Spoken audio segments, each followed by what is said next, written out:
Bhuaigh Kildare rang a tríd an tra Lidl Leagues agus bhí nafhlíte go dtí seo iomlán. Bhí Tír Eoghain nafhlíte chomá agus Sraith an Darn ar chóscóir na chéile mouta sé. Cúg chumhach clár. Bhí dáithid mór agus suircha furlong a barcan crócaigh den cheann seo. Bhíon fan na gapal Johnny Murta gan dát. Nis mar sin, has sé mihisteach ó fada le Róisín Born. Hasí seo daint séar a hásaigh go maith cail na cualaí go háirithe sa I barca chrócaigh agus an count san seolta. Harris an trasnáin ag Róisín Born. Duine ar ghuine an sa gan an glú Seinnteoir TG4 go fáil. Seo Zoe Lachran inis I garisteach sa stúil leithiocail cosil bhamátá ach an seileh cineátathe ar éigean. Sin a tuair fé an báta son bhí Conroy agus sin puinte an a bhain. Siar hensi cho fada le Lauren Murta agus inis Claire Sullivan. Chiaadóige Claire bheith man seileh. Siar ar fad Grace Clifford báta bhain eile agus inis pass daint séarach isteach a Joanna Carnoige. Éile isteach an taha Claire Sullivan agus báide fachta ag Kildare bhí chance go neomantí beag ó hin. Níl de réan bhatún an báta son. Héna inis a Kildare.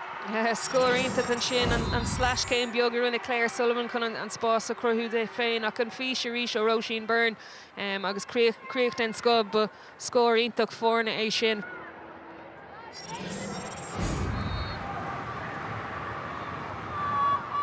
Gan nach puinte bháine don na fórne a ggónaí seo an rothróid Jane Lyons.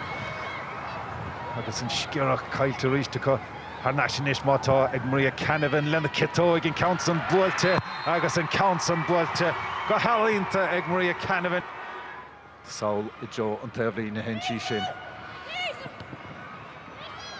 Agus iad díreag éilehid siad an saotha Claire Sullivan pass ó bhaine go duine a tuairt fé ar deireann son bhí Róisín Born agus sin anna faointe ar fad ón immert ó Róisín Born.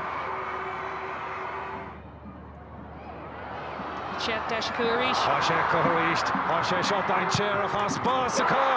Báide Kildare an a chríoch ar fad ó Nasc ba overdóibh leanú an teohin an báide san fachta is acu. Scór bra an sin ó Nasc ní bhaid Tír Eoghain sásta leis an ahrú sealamh sin ach bhí botún déanta aici nóméid nó go hin a cheapsí go raibh bhí an díma orthaíach anna chríoch. Agus Caitlin Campbell agus isteach go Even McHugh an cap daon.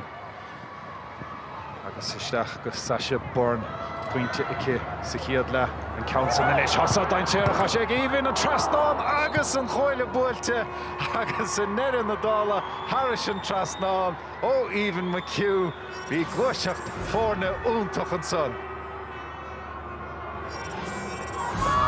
Nasc inis a garisteach hasí seo tapig hasí puintáilta dá sin le hasmachtaráid an count san buailte lena citóig ici agus an count san fachta ag Róisín Born son gur siad tuairt fé faointe an báta son agus cuma sé fós ag Kildare agus a tuairt fé an báta áirithe son trína dogan agus an puinte san fachta.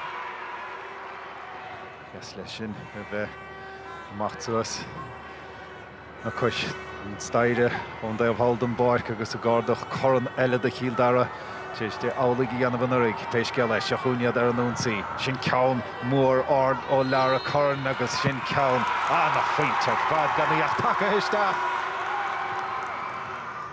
Pass go Ruth Sargent agus Lara Corran inis anna icála chóháine síisteach Ellen Dowling inis I fiochananta Jonas Brice sin ceann buailte cé sin anna faointe ar fad lena citóig.